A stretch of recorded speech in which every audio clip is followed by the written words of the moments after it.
Ora, bonjour, bonjour, and a very warm welcome to this second day of the 16th edition of the Sheriff Conference hosted by Uganda. Today, we start a bit earlier than planned as usual.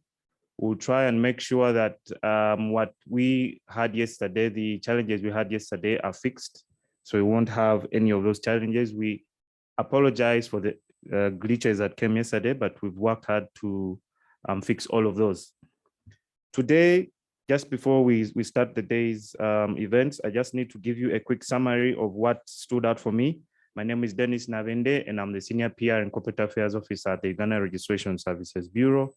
I'll be co-hosting this event with my colleague, Andrew Williams, who's based out of London. Good morning, Andrew.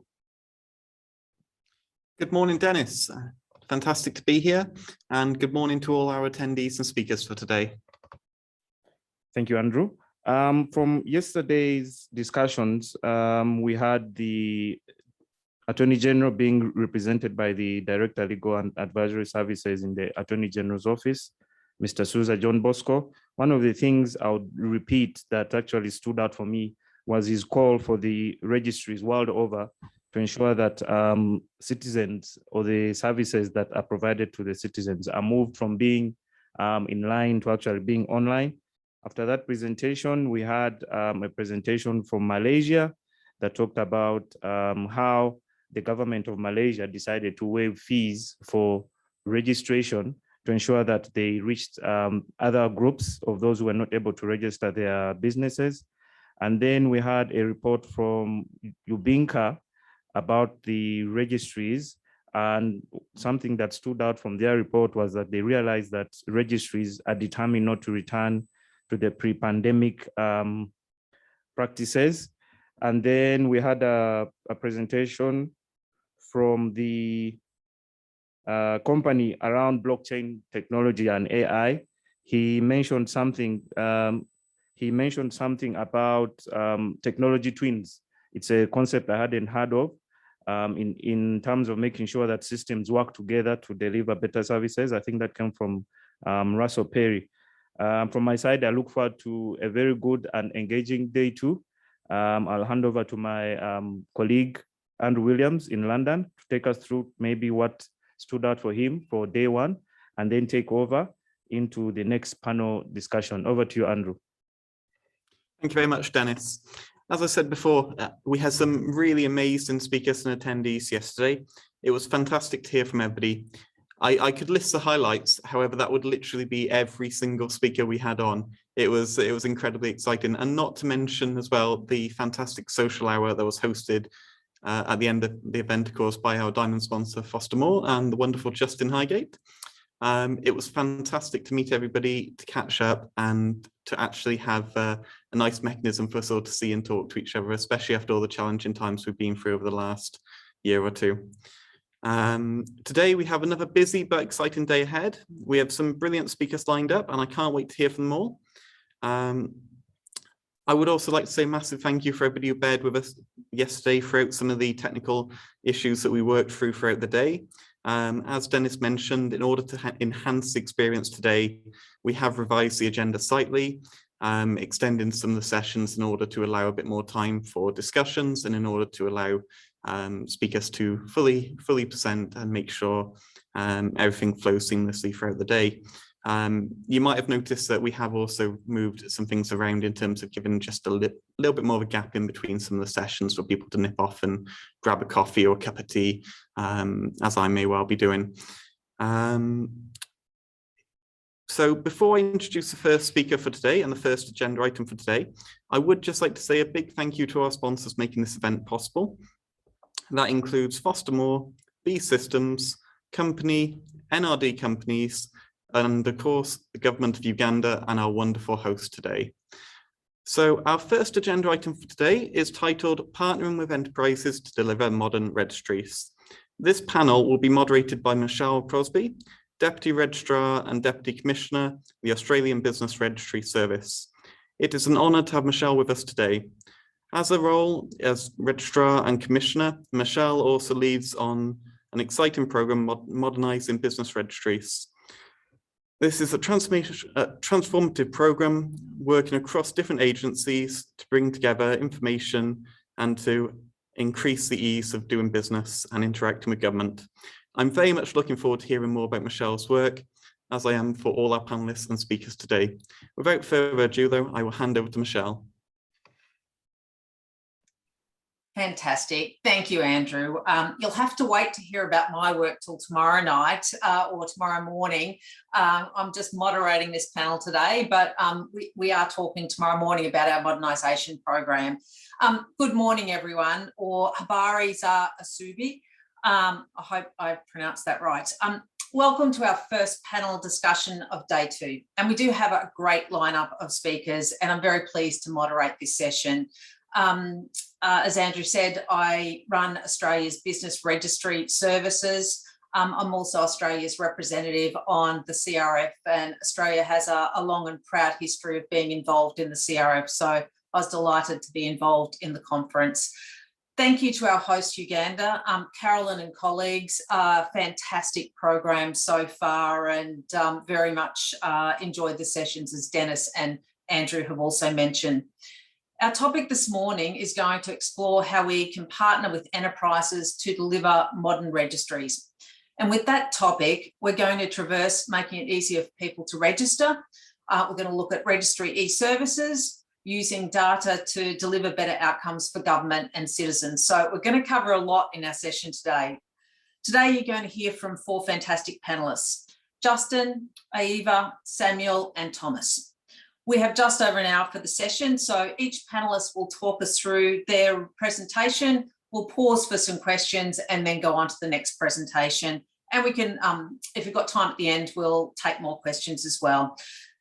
So our first speaker today is Justin Highgate. Justin is the VP Registry Innovation at Foster Moore, who are known as the Registry people. Justin spent over 26 years running registries in New Zealand and transformed their operations into a modern online agency during his time at the helm. In 2011, Justin joined Foster Moore, where he now applies his wealth of registry knowledge to bring innovation and registry best practice to clients around the world. And my understanding is that Justin has visited over 56 business registries around the world, so he should know his stuff, and we won't get him to tell us which is his favourite place to visit in terms of registries, although he might share that, or perhaps he shared it last night over social networking. So Justin, over to you, and I think our hosts are putting up your presentation. Thank you, Michelle. Hello, everyone. Tēnā koutou katoa, kia ora, and welcome from Aotearoa, New Zealand, where it's 8 o'clock in the evening. It's really great to be here. I'd like to add my thanks to the URSB for sponsoring, for hosting this fantastic event. Anyone who knows me knows that the CRF has a very special place in my heart. I'm a 15-year veteran. I've missed one conference, so I'm delighted to be here. And I'd like to offer my great thanks to the CRF for allowing Foster Moore, on behalf of all the vendors actually, for allowing us to be participants in this conference. It's a really timely and topical subject that we're talking about, partnering with enterprises, because I've always been of the view, when I was a registry public servant, and certainly now, that we live in an ecosystem, and that registries, there's a symbiotic relationship between the registries and the partners who deliver the technology that make your registries wonderful. When I think of the symbiotic relationship, I sometimes think of the image of a shark with the wee creature that lives on the side of it. I'm not going to say which one's the shark, the registry or the vendor. I'll leave that to you to decide. But I want to cover 3 things today. But before I do want to shout out, we are delighted to be the diamond sponsor for the event. And I want to say a special welcome to the participants who are our clients. And so it's a big shout out to New Zealand, our foundation client. Shout out to Labuan, Malaysia, Papua New Guinea, who are joining us here, Botswana, who hosted a lovely CRF a few years ago, to Bermuda, a wonderful place, been there, fabulous registry, and of course, Australia, Michelle. So it's really lovely to have our clients there. And of course, I'd like to add to that list. So next year, I'd like to add a few more to that, obviously, as clients.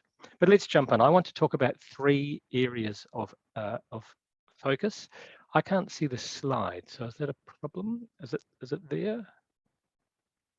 Can other people tell me whether they can see the slides? I can't see the slides either, Justin. Okay, I'll just that's all right. with our I'll take. That's all right. I'll do that myself. So I've got that. There with us. They're just coming up now. Oh, they're there. Is that me or you driving that? I believe that's you driving it, Justin. Yep. That's good. Okay, well, we'll go with that. Thank you. So I want to cover 3 themes in this session, and I intend to be provocative because that's my nature. I want to talk about modern registries, trust, the concept of trust, and this thing called registry as a service. Before I do, sorry, I didn't see the slides before. So we've got we've talked about Foster Moore. We've talked about thanks. I just want to talk about 2 other little things that have happened recently. Little in the scale of global things, but big for Foster Moore. We've launched the Ontario Business Registry. We launched that 2 weeks ago. That's the largest business registry in Canada. There's a population of 14 million people in the province, and we're delighted to have launched that registry. I would invite you to jump on and have a look at that. And also, I mentioned Bermuda. We've done some work there recently, including launching their new companies registry. And it would be interesting to the CRF community. They're one of the first economic substance registers, which is a unique type of register to offshore financial jurisdictions, and would be useful and interesting, I'm sure, for people at CRF to have a little look at. Let's talk about modern registries. So we've talked yesterday, we talked about some of the modernization processes that are going on around the world. But I want to ask, what is a modern register? And I think if we look at the history of registries and moving from paper to online, that's one thing. But what is a truly modern register? If we think about why business registers exist, there are 3 primary reasons. One is to facilitate the creation of a legal entity, a separate legal entity. The second is to maintain that record, to make sure it is accurate. And the third, of course, is to make that information available, to make the data about that entity available, and to make it available to all those people that need it when they need it.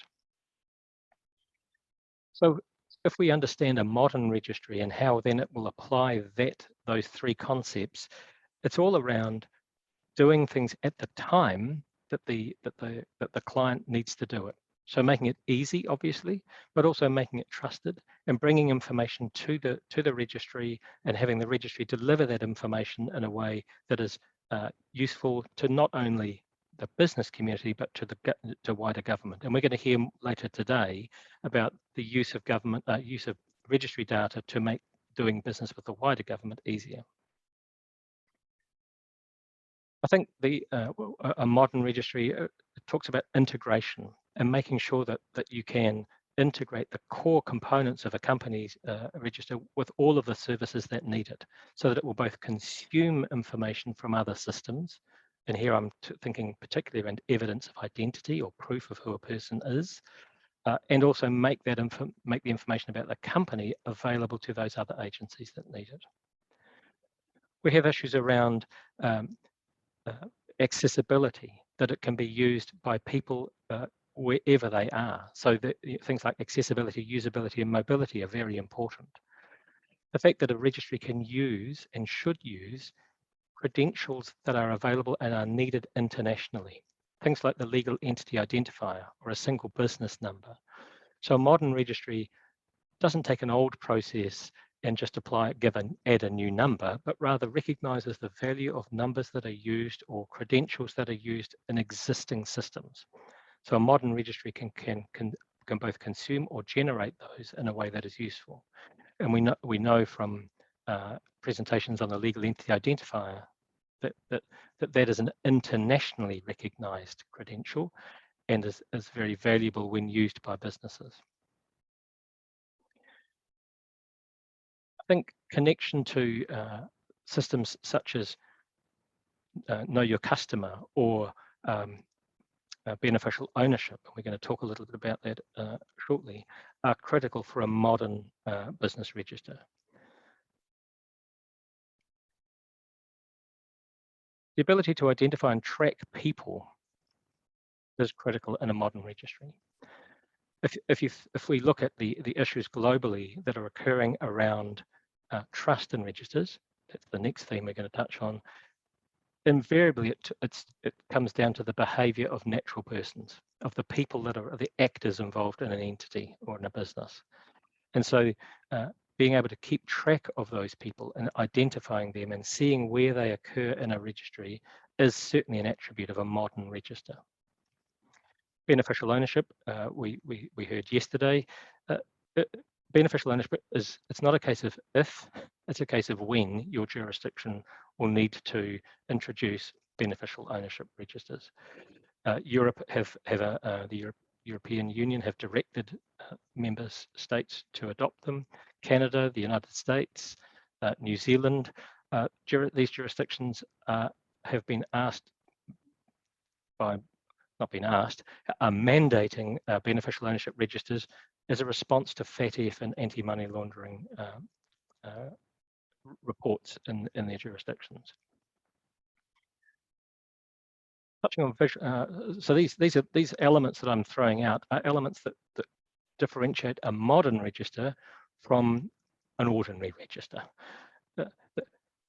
Visualization as a tool, a way to make information in a register easily understandable to lay people, to the business community.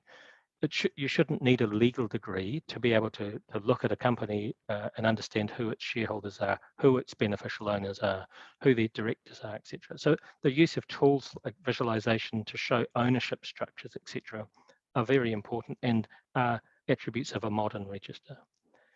Machine learning and AI, some excellent presentations yesterday, is definitely a factor of a modern register, definitely an attribute.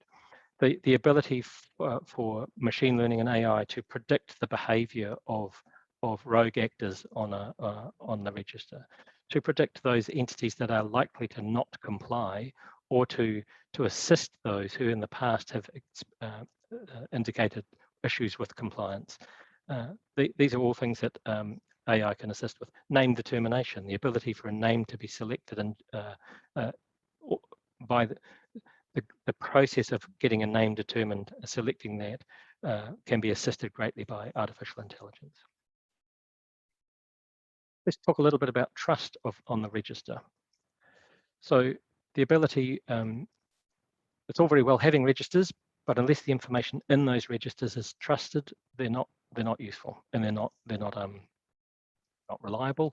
And in fact, you will find other industries growing up around your registry to fill in the gaps. So it's really important that a business register is trustworthy. We've seen the reports of the Pandora Papers, the Panama Papers, that are showing increasingly people's desire to see beneficial ownership information, to know that a director is in fact a real person, and that director is the same director as on another company and another company. These elements of trust are critical to a modern register. Why am I talking about modern registers and trust? Because within the context of partnering with an IT vendor, for example, it's because products such as those promoted by marketed by Foster Moore or others capture these elements in our products. And so we take the best information that we get from our global understanding and research around registries and put these into our products. And you'll see that where one jurisdiction is starting to pick up these things like economic substance registers, we are able to take that learning and deliver that to other registers globally. And this last concept, so we talk about modern registers and trust. I think another area that we're particularly interested in exploring and where a partner can be useful is this concept of registry as a service. We know that governments globally are struggling because of the impact of COVID-19 on their budgets. We also know that the way in which governments are procuring software are changing. So products like Microsoft 365 are proving that governments are no longer wanting to buy a significant asset or invest in large capital projects, but rather they want to consume a service. So I think we're going to see vendors introducing concepts where you can basically buy the registry as a service rather than have to go and buy the whole software package and deploy it yourself. So a cloud hosted registry platform that you pay monthly, quarterly for the service rather than have to own the whole thing is very much the way that we think the registry world is going. So there's a start for the day to get you thinking in terms of what some interesting elements of a modern registry are compared to the norm. Why trust is important, and this concept that registry as a service might be an idea that is of interest to registries globally. Just conscious of the time, so I'm going to hand back to you, Michelle. Fantastic, Justin. Really great presentation. I'm interested in the modern registry, and through the last 18 months with COVID, have you seen anything emerge in particular that really is needed in a modern registry over anything else that you've talked about there? We certainly see that the impact of COVID and the ability for people, and we heard some of the speakers talk about it yesterday, the ability for the registry itself to operate its business away from the office. So it's one thing for businesses to be working from home, but to have large registry organisations, such as the New Zealand Companies Office or the Australian Business Registry Service or the Uganda Registries Service Bureau. So the technology and enabling those registers to continue is critical. And so things like artificial intelligence and things that will reduce the burden or the need for too many humans to interact in some parts of that process will also assist in a post-COVID world in terms of making the registry self-managing some areas. Yeah, certainly that ability to work from home became so important to all of us, didn't it? I think there's a comment here around security of the registry data is going to be very important to everyone in the new world, and cybersecurity is such a big issue, I know, for us. Anything on that, Justin? We are absolutely. Security is the biggie. We know, in fact, there's a big pattern even after the release of things like the Pandora Papers and the Panama Papers. We see registers globally being attacked, where people are trying to get in and have a look at ownership structures and things. We're big believers in cloud. We think actually a modern register it has to be hosted in a cloud type environment because you get the economies of scale and the security infrastructure that's just not applicable or affordable in locally hosted environments. So I think cloud goes a long way towards supporting security, but security by design in a product and in a registry solution is critical also. And Justin, just one last question before we go to the next presentation. But in a world where we talked about beneficial ownership yesterday and the need to really be able to understand who sits behind registers more and operating internationally, what value do you see in registries entering into arrangements to share data with each other going forward? I think that's the future. I honestly think that registers are going to a huge amount of effort to determine who the people are on their own registers and stand behind that certificate of incorporation to say this, I as a registrar know that this company is real and these people are real. The ability for that information to then be consumed by a neighbouring register, neighbouring jurisdiction for trade purposes is critical. That's how trade occurs. And we see already relationships between the New West Agreement in Canada. We've got a number of provinces who mutually accept each other's companies doing business in each other's jurisdiction, Australia and New Zealand, work in the Balkan states where they're mutually recognising companies in each other's register. That is the way of the future. And I think we will ultimately get to a stage where we'll be consuming information from each other's registers as almost the natural order of things. Thanks, Justin. I think there's a couple of other questions coming through around AI and potentially blockchain that we talked about yesterday. But we might cover those towards the end of the session, if that's okay. Thank you for Absolutely. a fabulous presentation, and certainly Australia does love working with you and the Foster Moore team. Thank you. Our second speaker today is Aiva Taraling.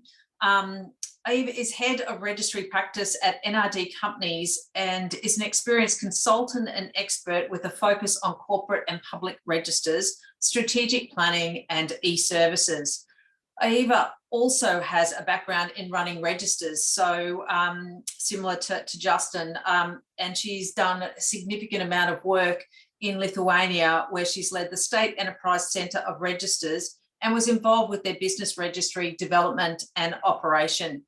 Aiva is going to talk to us today around IT solutions available from private enterprises, and will no doubt be able to draw upon her extensive experience in delivering innovative e-services at a national and international level. So very much looking forward to this presentation. Good morning, everyone. Good evening, even good afternoon in the world. So I'm happy, I'm really excited to be here. This is my, I think that's the sixth or fifth conference in CRF, but I usually participate in Europe in Business Registries Forum as well. And as Michelle introduced me, yes, before joining this company, NRD, I was responsible for managing the registry of legal entities in Lithuania. So I think and I feel that I have a valuable experience working from both the client and the service provider perspective. And today I represent NRD Companies, which is global information technology consulting group of companies, and we are specializing in the governance and development of the digital infrastructure for governments, registries, tax authorities, financial institutions. And we, in our headquarters in Norway, but we serve our clients from 6 different locations in the world, as we have offices in Uganda, Rwanda, Tanzania, even in Bangladesh, and in Europe, in Lithuania and Norway as well. So let's move on. And today, the main idea of my presentation and the primary focus for this discussion will be on emerging demand for business registers to move beyond their traditional role of registering just corporate entities. But let's come back to the reality of these days, and it is evident that the world has changed irreversibly, and the tectonic changes continue to happen. And yesterday, we already discussed how Corona pandemic has triggered a new focus on digital transformation. And of course, it goes without saying that when face-to-face interaction is impossible, e-government solutions become vital.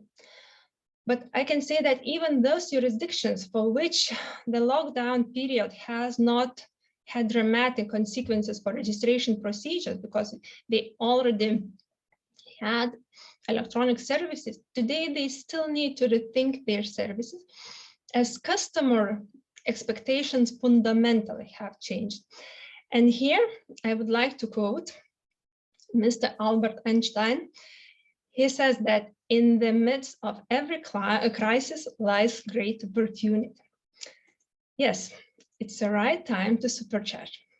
But, you know, supercharge happens when external forces is applied to increase the pressure or density of air supplied to an internal combustion engine. So in other words, I try to say that registration authority has the right chance, the right time to supercharge their organization in order to be more powerful, more impressive. But let's talk, what are these external forces which cannot be ignored?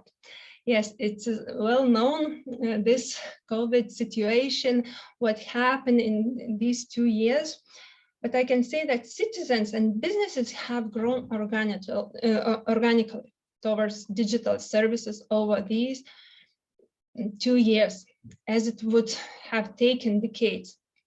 And not only businesses work remotely, but institutions have also switched to the remote mode.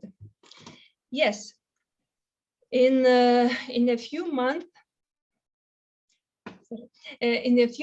the COVID-19 crisis had brought about years of change in the way citizens, companies in all sectors and regions do business, use technology, interact, use services, demand new services. And the heads of institutions have a huge responsibility to adapt to suddenly changed conditions. And today, more than ever, public sector leaders are facing challenges. And what are these challenges?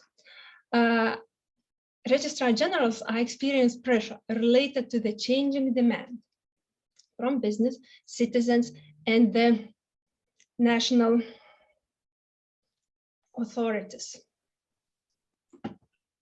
Your presentation, we're still trying to get that up behind you, or for people, I know there's a few questions coming through. So we can see you and you're coming across fine, but your presentation is not up on screen. You don't see my presentation, sorry. No, but we can hear you fine. Okay, sorry guys, because my colleague, they are calling, but you know, I'm here with you and don't want to, what about now?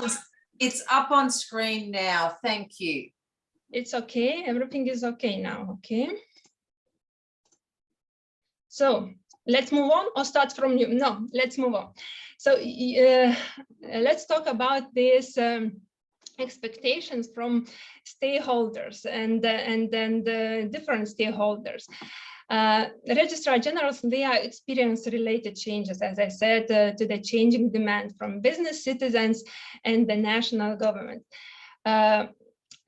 The organizations, they are urged to become more effective, transparent, to provide more e-services. And citizens want more publicly accessible, simple, user-friendly, time and cost-efficient services. At the same time, government expects the registry to be automated, complete, accurate, interoperable, transparent, and of course, secure. And talking to the leaders of the institution, I feel they are overwhelmed by this pressure. And I think that transformation is not an option. Transformation, it should be as imperative.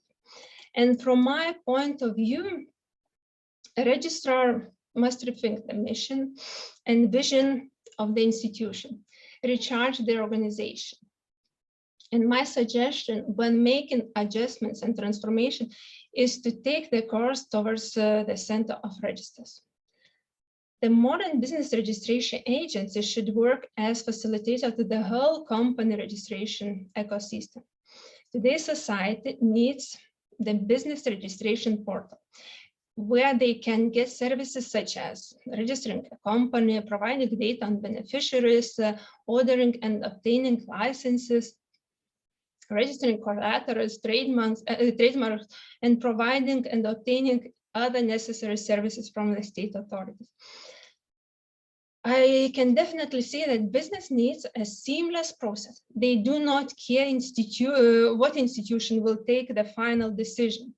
Most vital for them to submit necessary data, be registered, and receive the confirmation that registration was successful. And here I would like to give you an example of Zanzibar, where we are currently implementing a project and developing an integrated national online business management system. This system allows to register business entity, secure transaction, industrial property. Also, it will be possible to apply for the license or register investment projects. Imagine more than 50 different institutions are connected and might have access to one portal, and customer only need to log in once to one portal. This system will serve as a single window for citizens to access business and daily life related public e-services. And Zanzibar, of course, is not the only one example. And here I would like to introduce our solution, Unified Registry Platform. It is out-of-the-box platform, constantly developed, which we have created to enable business registration agencies to become a facilitator of the entire business registration ecosystem. This platform brings a set of solutions starting from electronic business registration, registration of beneficiaries, obtaining, ordering license, you can register collateral, and any other registration related service. And this fully meets the needs of both citizens and governments and focuses on fundamentals, such as this platform has user-centered design, transparent process, online registration, digital identification, payment gateway, e-certificates with the QR or barcode, early warning messages. It ensures data integrity and advanced security. But when you start the reform, of course, you can start small. But I can definitely say that you have to think big. The beauty of the Unified Registry Platform is that it grows alongside the institution. That means that you can start with enabling one e-business registry solution, and later on, once you're ready, you can switch on other solution. And even if you already have an existing registry, an existing electronic service, this platform can be used to design and develop other services as it integrates easily with existing solutions. And I can confidently say that Unified Registry Platform is a technology that enables an institution to become the center of registry. That means business registration agency can become a trusted partner for businesses and can dramatically lower an administrative burden that usually lies on business shoulders. The institution can also become a trusted single source of truth for data to any stakeholders. And here I would like to give a short list of benefits business and governments can expect after implementing this platform. You will have unified data formats and data sets. You will have standard processes, both of applicant and registry employee. Same look and feel of the system. Reusable integrations for data sharing and data validation.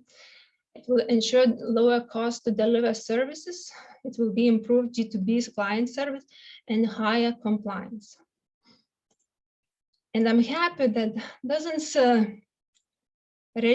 registry authorities have already trusted their challenges to us. But I can say that every successful project, every successful cooperation starts from the conversation.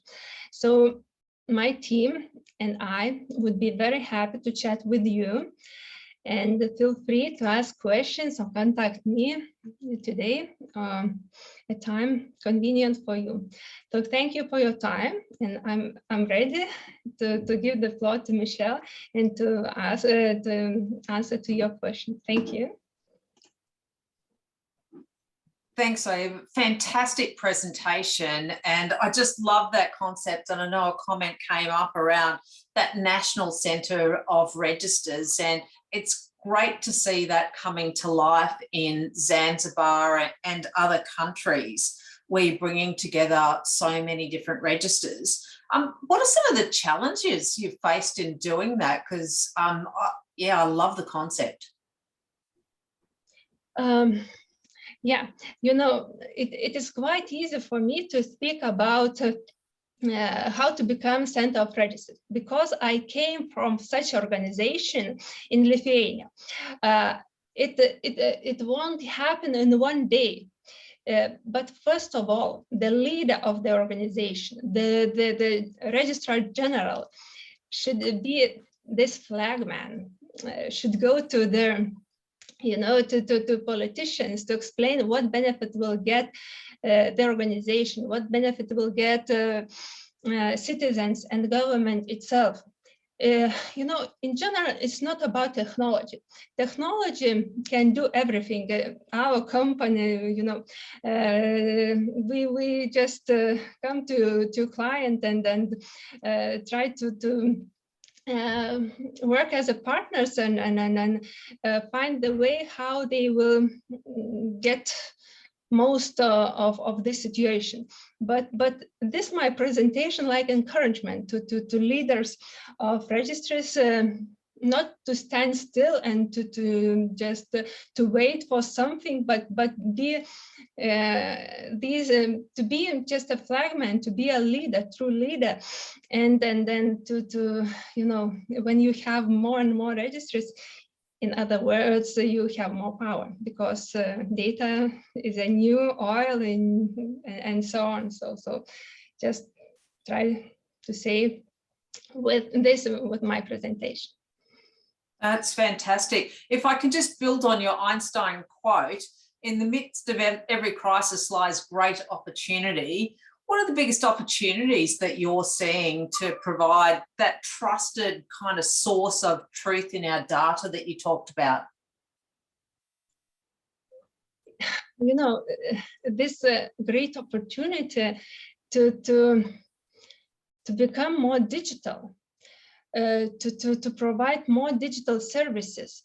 And if we talk about this COVID situation and what we have in previous time, that it's nice to have electronic services. We will do something for our clients, but they still can come to our offices and bring documents in paper way. And this is a great opportunity to transform the organization, to transform the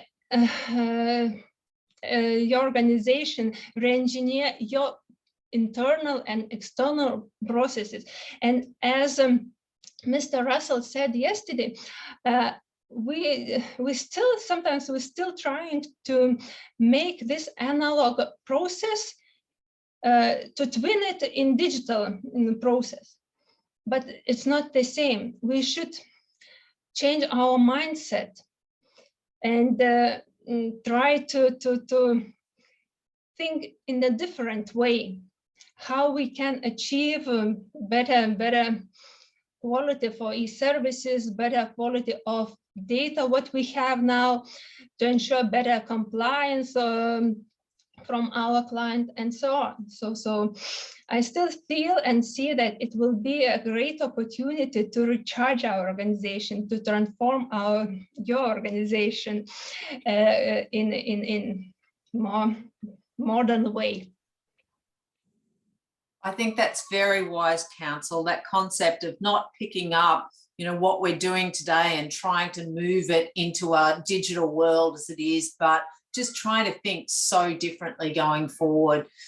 Eva, thank you very much for a fabulous presentation, and I think we'll have time for some more questions at the end, but thank you. We will move on to our third speaker today. And our next speaker is Samuel Picco from the Centre for Extractives Development Africa. Samuel is an economist and governance analyst with excellent expertise in natural resource governance and public policy, especially the design of sector policy and regulations, fiscal regimes, beneficial ownership and corruption, contract transparency and open data. Over the last 9 years, Samuel has applied his expertise in the public and private sector and across many countries. Samuel has directly led the institution of Ghana's first beneficial ownership regime and supported a number of other countries on that front.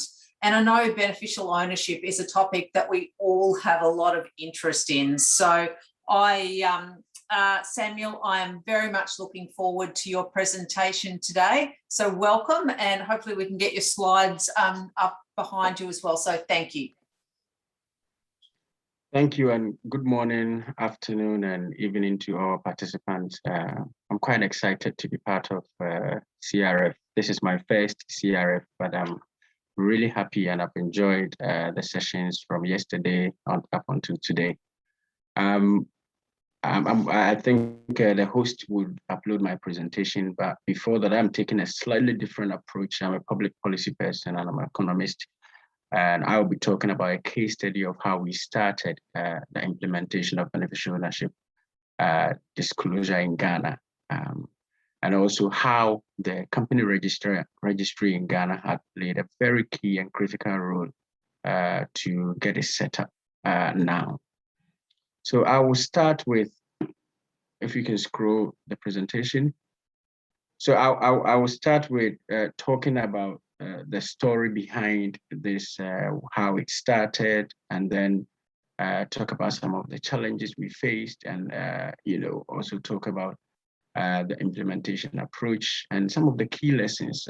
Part of my presentation is also to present lessons for up and coming company houses or company houses who are yet to start implementation of beneficial ownership, especially in Africa. So the story in 2015, we globally we had the Panama Papers, and that kind of reinvigorated interest in the need for beneficial ownership. Beneficial ownership was existing, but very narrowly in the banking sector, given that it had been promoted by the FATF and other FATF-style regional bodies. In Ghana, there had been a lot of discussion between the Financial Intelligence Center and the Company House, which is the Registries General's department. However, there hadn't been a lot of success in terms of understanding of what needs to be done. So in 2015, I was working and I approached the Registrar General to talk about the need for beneficial ownership disclosure because the Extractive Industry Transparency Initiative, EITI, had at that time encouraged countries to start because it was going to be a requirement under the EITI standard. It's seen as a tool to improve business environment, particularly for joint ventures, foreign companies who come and want to form joint ventures, because sometimes it's a requirement in country to form JVs before you can operate in certain sectors. I work in the extractive sector, and that is very common. And in most cases, these companies may not know even the beneficial list that they are forming joint ventures with. And in the end, it comes out as some politically exposed persons and some persons who had circumvented the processes to form joint ventures and award contracts to themselves. And this is one of the reasons why we thought it's very good for business environment. At the same time, it's a tool to fight corruption, particularly not just for fighting corruption sakes, particularly for revenue authorities who have been working hand in hand with many company registries to be able to find the people behind companies that are registering and companies that need to pay tax, and also some relationship between companies and their subsidiaries and other suppliers as well. So in 2015, we approached the Registrar General and presented, and she kind of, Mrs. Owari, Jemima Owari, accepted this. But these are some of the things that we went through. At the same time, the approach was also to ensure that we have the top level political commitment before we can go into implementing beneficial ownership in the registry as well. So you could see in the next slide that you could see we did a lot of work to ensure that government commitment was at higher level, and at the same time we used the international community to also pressure government to make sure they had made some high level commitment. So you can see government inviting a technical roundtable. We also had the Office of the President by then inviting me and some of my colleagues to be part of the body that had to draft a beneficial ownership commitment for them. Can we go to the next slide, please? Well, On the next slide, we would also talk about the starting of the implementation. So one of the things that we've learned from working in other countries have been that beneficial ownership is becoming more and more aligned to company houses. It's kind of reinvigorated by the extractive industry because we had requirement in the under the FATF. It's becoming more and more aligned with the company registries. And most countries are selecting the option of having beneficial ownership across all sectors compared to others who are just taking just the extractives or high risk sectors when it comes to tax evasion and avoidance and sometimes corruption as well, based on the evidence that we've gathered. Can we move to the next slide, please?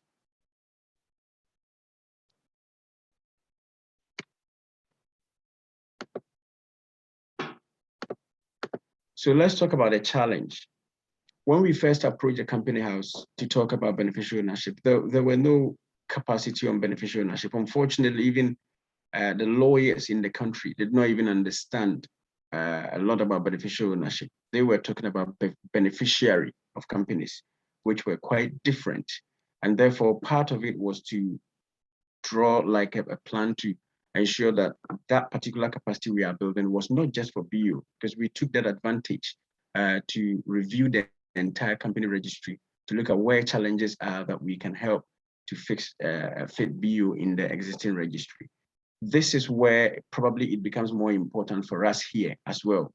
There are existing registries which traditionally did not have beneficial ownership, particularly in Africa, as part of the registry. And this time you want to go and build beneficial ownership register with that particular existing registry by integrating them.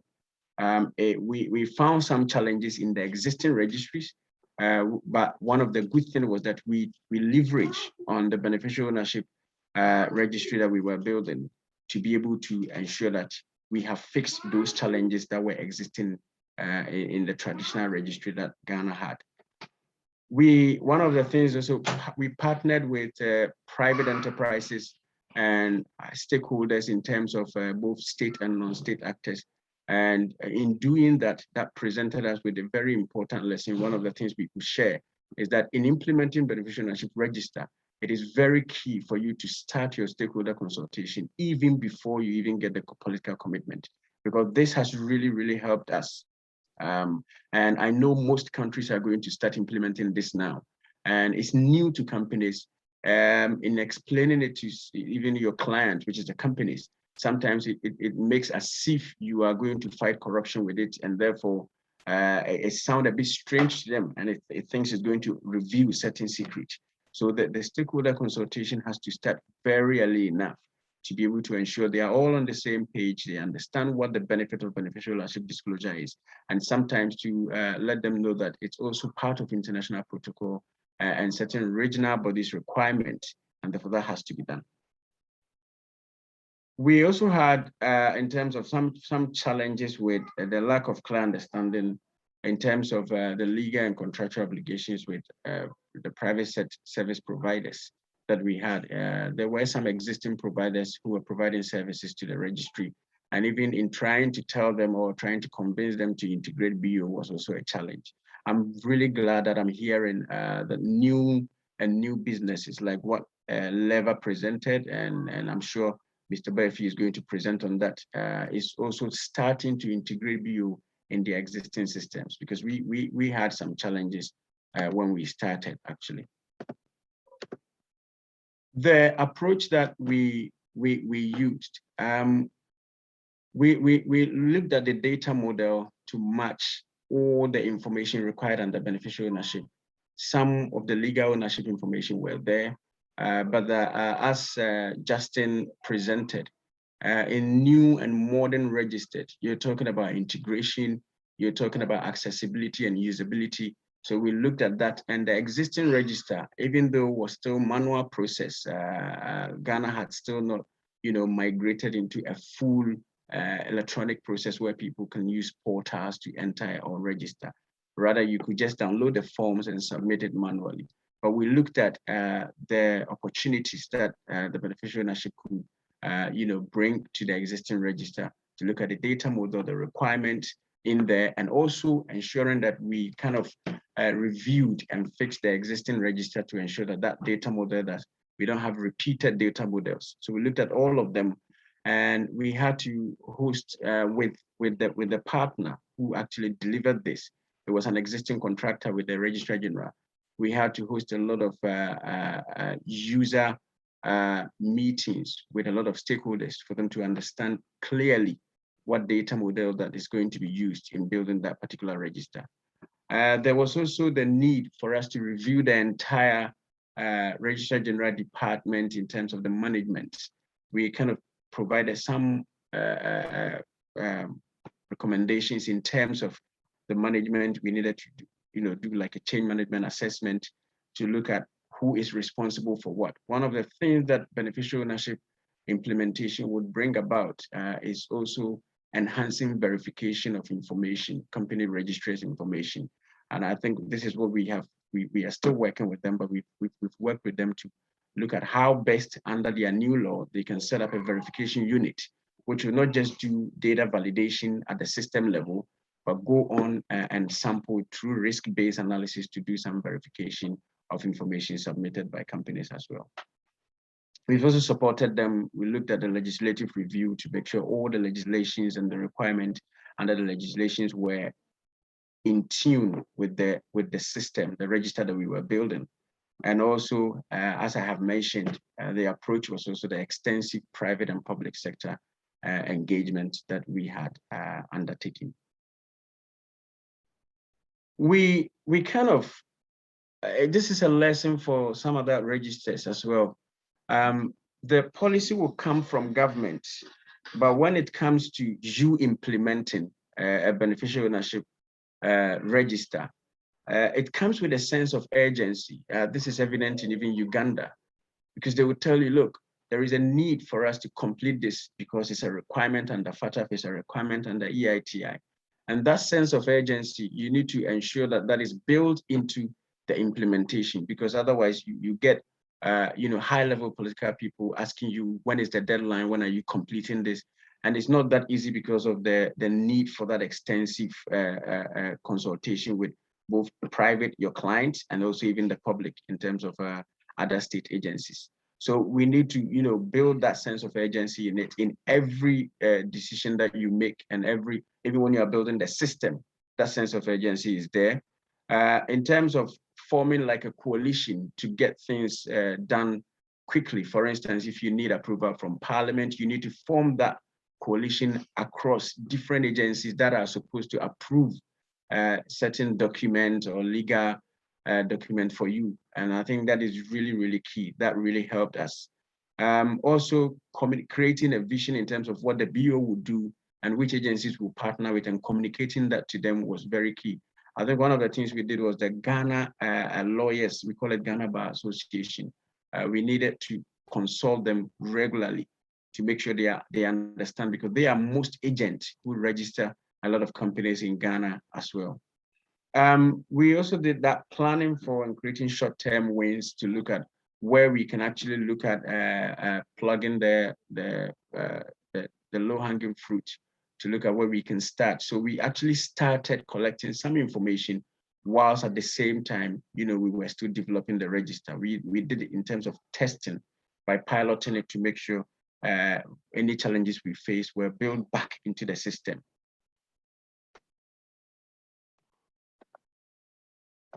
The results, I would say that Ghana has started collecting BO information, the collection, one of the few in Africa. We have completed the system that we built. However, we are still yet to do like an online portal to get people to enter their data, because now that the entire system has been handed over to the Registrar General, and they are looking into building an online portal for clients to be able to enter information about new registration, existing registration, to be able to add beneficial ownership information. The positive externalities that we've had is also using that, a review of the entire register and ensuring that we're building new mechanisms to solve some of the challenges that they faced. Even though there still remains some challenges, In terms of the accessibility, of course, most registries, not just Ghana, take some small amount of money to be able to help you to access certain information. Some basic information might be free, but when it comes to some details beyond that basic information, which may be just the name of a beneficial owner or even a legal owner, they will take some money. This is something that we are working to look at how we can ensure that accessibility to the information is quite free. We've not achieved that yet. We're still having discussions. We've also worked with them to ensure that there have been these change management responsibilities, capacity building with most of the RGD staff, and I think this has really helped RGD to be on point in terms of collecting such information. And I was glad when we started talking about how COVID has kind of, put more limelight on the need for reducing manual processes. And I think RGD has noticed this because during COVID, this was a challenge, and therefore fast tracking the portal to ensure that people can actually submit information without having to walk to their offices. RGD, we've created a global platform for them to share experiences on EITI and the other platforms where they have also shared their experiences. And these are some of the results that I can talk about here. I would end here and hand over back to Michelle and then wait for any questions that comes up. Samuel, thank you for that presentation. As I said, beneficial ownership is something that is of interest to everyone. And I see the comment there from Mauritius that they've set up their register of beneficial ownership in record time and it's working well. So congratulations. It's fabulous work. Samuel, you talked about how important the consultation was with stakeholders, and I imagine it's a trade-off having to capture that extra, so more red tape for people, trading off with the benefits that it will really provide to government. How did you really navigate that path at trying to get the external stakeholders on board? Like, what was in it for them? Thank you, Michelle. With regards to the external stakeholders, and the reason why we had earlier engaged them is that when it comes to your clients, the main people who are going to submit that information, and if you want accurate information, is these companies that you register. And therefore, for them to understand at the early stage and then prepare for it, because the law that we have requires every company to have their own beneficial ownership register that can be inspected by the Registrar General. So that is incumbent on them to actually do something within. But the good thing is we looked at, first of all, the main client, which is direct businesses, and look at the agents, which is the accounting firms, the law firms, who have played critical role in registering a lot of companies, particularly foreign companies that come to do business in Ghana. And then we looked at government agencies and other civil societies. We looked at different interests of each of them, and then we engaged them separately until some of the latter part of the engagement, where we brought all of them together. And then we shared that experiences, and every challenges that they faced or they had was actually dealt with in the law and further dealt with in regulations that we are currently even completing now.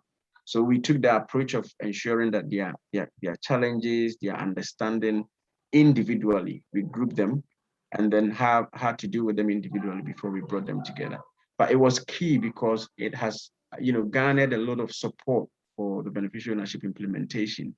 And according to Registrar General, particularly with new registrations, it has become very, very key that they are receiving more information for new registration compared to existing registration.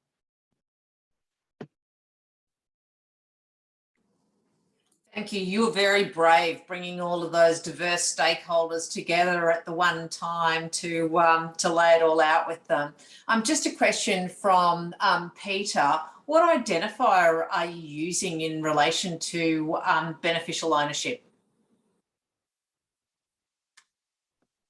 So in the forms that we developed, we have created, the system created the RGD's own identifier. They also have the legal entity identifier, which is the international one, even though I would say that that hasn't worked excellent, you know, under that forms. But we have the legal entity identifier for international companies, or all companies that have the LEI as well. We had both international identification and then the local identification as well. And then we had a unique identifier within RGD system. We built beneficial ownership register in Ghana with the vision that there is going to be a global beneficial ownership register. And Michelle, when you ask Justin about how, you know, countries are going to start sharing information, and Justin talked about Canada, I think that is what the vision that Ghana has. And Ghana has already signed up to that, to in future look at sharing beneficial ownership information across different countries. So that requires using an international identifier that would help. And also, of course, there is also the existing identifier used within the RGD system, which is an international ISO identifier that they use in terms of grouping companies. That is existing already. But we also included the LEI as part of the identifiers. Thanks, Samuel. And just one more question. Any advice for jurisdictions that have both domestic and international companies regimes? Sorry, can you say that again? Any advice for you for those jurisdictions that are operating both domestic and international companies?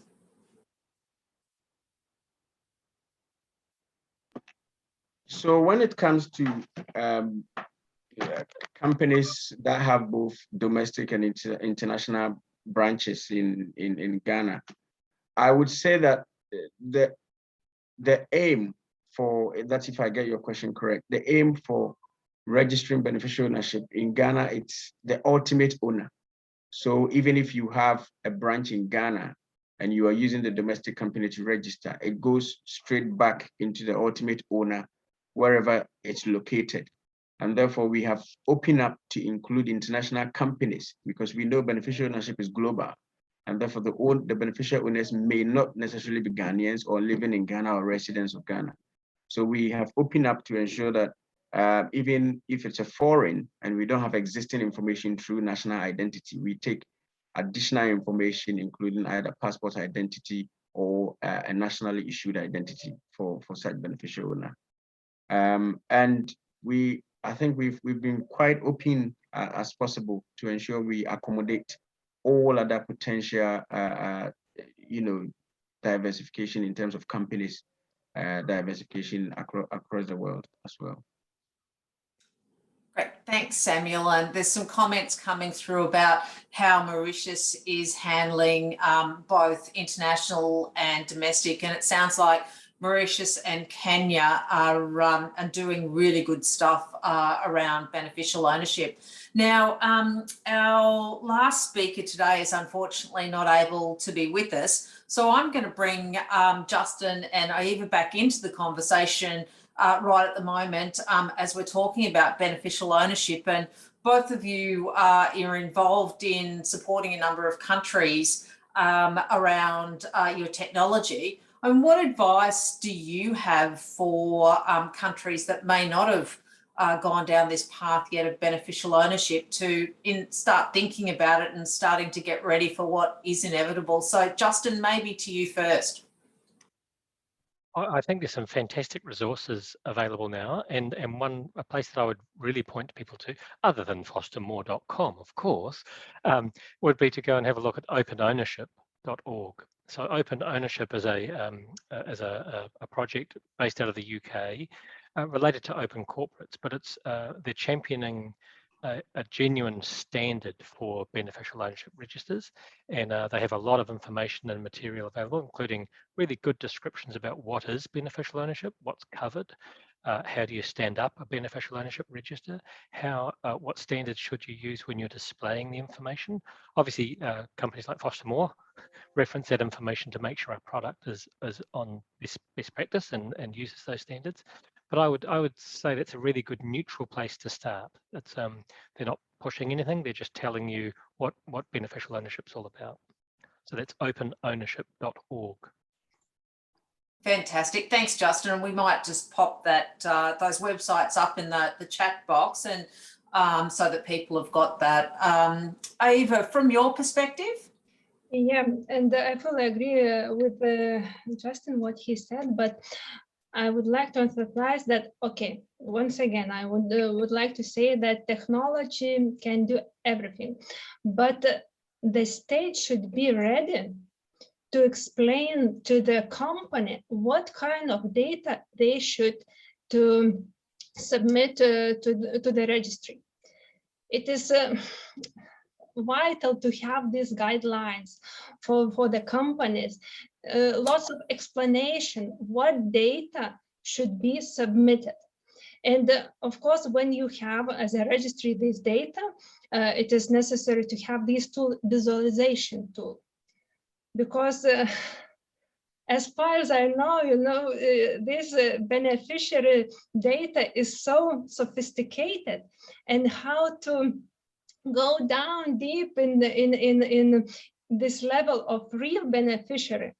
And I know Estonia has great example, even Europe has some initiatives how to register, how to visualize this data, to understand more who is a real beneficiary, to learn more about this data.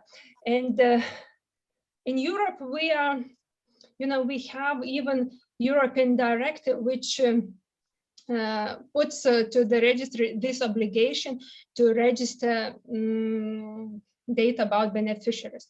So they are pretty well in this area. They have registries, they collect data about beneficiaries, but to other part of the world, I can say that still there is a financial action task force organization, which is also do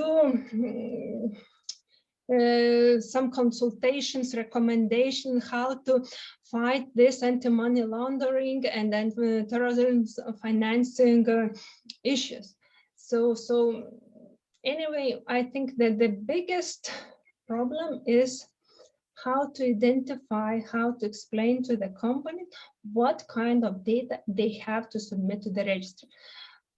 As a registry is a quite simple thing to submit data, to collect it, to store, securely store, and to publish to for those who have this access. Of course, this data won't be publicly available.